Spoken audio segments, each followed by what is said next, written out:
Well, hi everyone. As usual, I will start with an apology for the total lack of videos for several months now, but quite a few reasons why I haven't been able to do any footage, or I didn't get around to doing any footage. I've made some progress, which I'll show you now, not only on this layout but in the layout up in the loft as well. As you can see with that footage, I mean, I've got this running actually on DC through his Gauge Master controller. Just put the DCC on hold for now, but you can see like the diesel loco goes around quite nicely. I've got the Dapole track cleaner on the back. Give the track a clean as it goes round, try and keep it as nice as possible. So everything's running around quite well. It's making some good progress, and then as we all know, with all the rainstorms we were having month after month, as I had told you previously, where I'd had the leaks with this window particularly, those leaks are fine and all solved, but then all of a sudden I developed a leak on this panel here. Couldn't work out why. Everything looked fine at the back, the guttering looked fine, but then again that halted me in my track, so I had to try and solve what was going on there. So to take that panel down, I had to wait until I could get my brother over, extra pair of hands, otherwise I would have absolutely mullered the track trying to lift that panel down on my own. Plus, as you probably won't know, just after Christmas, 27th of December, I was doing a little bit of cleaning on my conservatory guttering, and as I was climbing down the ladder, slipped, fell, landed on my side and broke one of my ribs. So I was actually completely out of action for 4 weeks, couldn't do anything, felt like an absolute cripple, couldn't move, was in a massive amount of pain. All in all, took 11 weeks for me to really get back to some sense of normal and feeling strength in my body again. So that put pretty much everything on hold. Although saying that, while I was recovering, I was off work, so I tried to do what I could. So because I couldn't do this one, because I needed the extra pair of hands to lift the board down, I thought I'd make a start on the changes to the loft layout, which I was speaking about. I think I spoke about in the last video I put up. So that's what I've been doing, but I had to do it in small bursts. With the rib injury and my back hurting, we could do about sort of 30 minutes worth, and then I'd have to sit down because I could feel my back hurting and tightening up. But I made some good progress, which I'll show you a little bit later. So as I said, making some progress here. This one's sort of gone on the back burner a little bit. I've got a new shelf up there, which my brother helped me put up. So we will be getting to it, but I've been concentrating a lot on the other layout, which I will show you right now. Okay, so we are now up in the loft. I've made some progress, but what I'll do is explain to you without giving too much away. To start with, what I've done. As you remember from the old layout, there was a village here, right in the middle. So basically what I've done is I've taken that layout apart, and the two boards, which is one on that end and one on that end, I've split them apart and put these sections in between, as you can see. So I've got an island control area to try and make more of the layout I wanted to do up here. So yeah, so I had to build some more baseboard, and as with Graham from Lakeside, I'll use these adjustable feet on the bottom to get me levels. Great great idea from Graham, which I've used. I think they're really good, because if your cutting's not spot on with your building of your baseboard and measuring the legs and that kind of thing, you've got different thicknesses of what you've got on the top board, which I have got different thicknesses. So with the adjustable feet, you can make up that difference and get your levels. So that's what I've done. So first things first, actually before I split those boards apart, I made an extra section for this part, which I always wanted to have a fiddle yard. As you can see, I've started to lay track down. Nothing's wired up or anything, this is just a work in progress, just getting things into position. So I thought I'd start with a nice fiddle yard of 10 roads, which I've actually now reduced to 9 roads, because my intention, as you can see there with the 2 canopies, is to have a mainline station there. So because of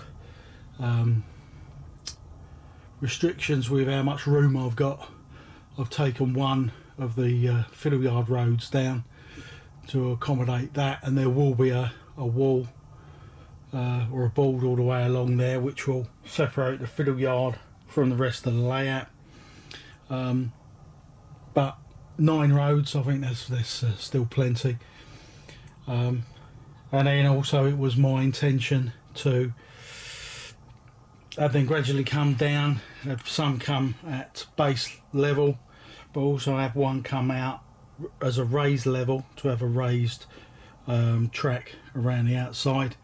I thought about doing a helix, and I was gonna buy one of those helix kits, which I didn't in the end, although I was gonna try and make a helix from scratch myself. I had threaded bolt, that kind of thing. But then I had a look and found the Woodland Scenics incline, decline polystyrene kit, which are different inclines, different percents of inclines, and I basically used that to start, you know, a sort of helix, and then carried it on with these bits of hardboard going round and then coming out onto the layout in this position, which there'll be a tunnel up there, as same as this one, this line here, that will be coming out of a tunnel as well.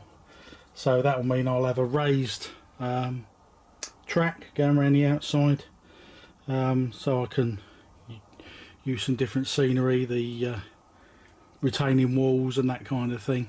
So yes, these are 2 mainline station canopies.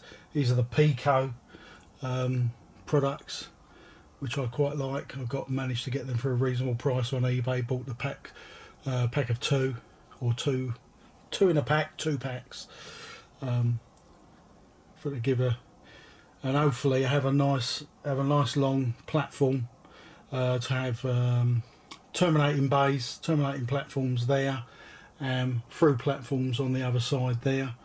Roughly about 6 car platform, which I thought that's more than enough.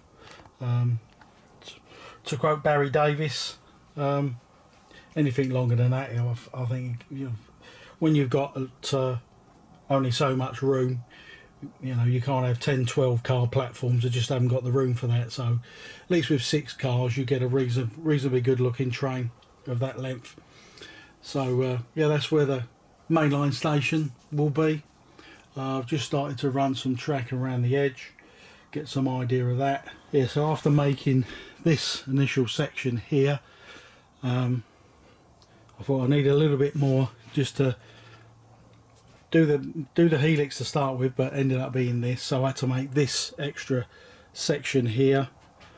But I had some spare MDF and just bought a couple of extra bits of timber, but made them up. That wasn't a problem, because I'm pretty reasonable at the old DIY woodworking. So that brings it out here. So there will be a tunnel that will come out, and then using some packaging from a new TV I bought, gradually come down and down and down, come round, and then utilise my Victorian bridge, which is in a bit of pieces here because I'm actually doing some work on it at the moment. I'm actually putting some brickwork on it using the wheels plastic kits, putting the brick sheeting on it to dress it up, because they did have the Hornby just sticking paper with the brick design on it, which didn't look fantastic. So I thought, well, I think I'll have a go at dressing them up. I can show you here the small pillar that I've done so far. There's that there. Just put it round. I think it's quite effective. It's still got to be painted a little bit and weathered, but looks so much better than just the plain, as you can see. So I'm just about to do a little bit more of that. Yeah, so that line will come down there, straight there, come around, and then there'll be a through platforms there. So coming off the fiddle yard, we've got the 9 roads come down into one there. So that's 4 roads down into one.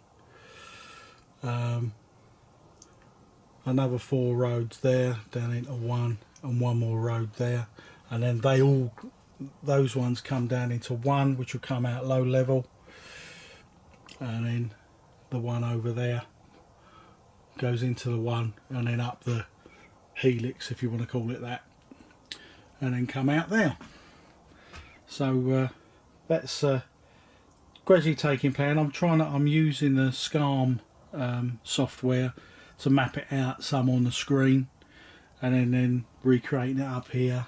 But then I'll get a bit creative and start doing some more up here, just adding extra track. I mean, I'm buying track like it's going out of fashion, but I've got to. So at the moment we've got say the one road out of the fiddle yard there, this other road which is coming off the terminating platforms there. At the moment it's only just rough where I've laid it there, but say there will be the through roads coming here, so they'll come down here and they will integrate into some of the other track work there. Coming around, we've got 2 roads coming there. I may do a 4th road. I'd like to have 4 loops if possible, but they say that something this big is very new to me, so I'm sort of learning as I go along. But I've learned a fair bit just by doing the early layout and then the one in the shed. So that's what I've been doing. You know, I haven't been idle. I've been doing what I can in amongst going back to work, coping with the broken rib, which is pretty much healed. I still do get a sore back now and again, but I am cracking on, and this is taking shape quite nice. It's roughly 15 feet long by about 9 feet across, so a fair bit bigger than the original one was, and quite pleased with the progress I'm making. I'm actually really knuckling down, which I did while I couldn't go out into the shed because of the stain and the rain and the bad back and whatever. So I made real good progress up here instead. So basically it's two layouts in progress. This one kind of taking priority at the moment, but getting there slowly. I mean, it took a little while to make them. I haven't finished putting the legs or the supports all the way to the bottom, because I'm trying to work out where everything's going to go. So they're still incomplete, so they've got to be finished off. And then I thought, while I was at it, I'd put the bridge up here just to mock up, and then I thought, let's dress it up a little bit using these wheels brick kits. If that hopefully that's focusing so you can see the brick, but yeah, it makes it look a lot better. I'm quite pleased with that. So thanks for coming back, having a look. I am getting there, making some good progress. I will endeavour to do more videos. The trouble is I do kind of get going on something and then I think, oh, I should have videoed that and I forgot. But hopefully I will be able to remember to video while I'm going and keep you up to speed. So thanks for coming back, and look forward to showing you more progress on the layout. So thanks again.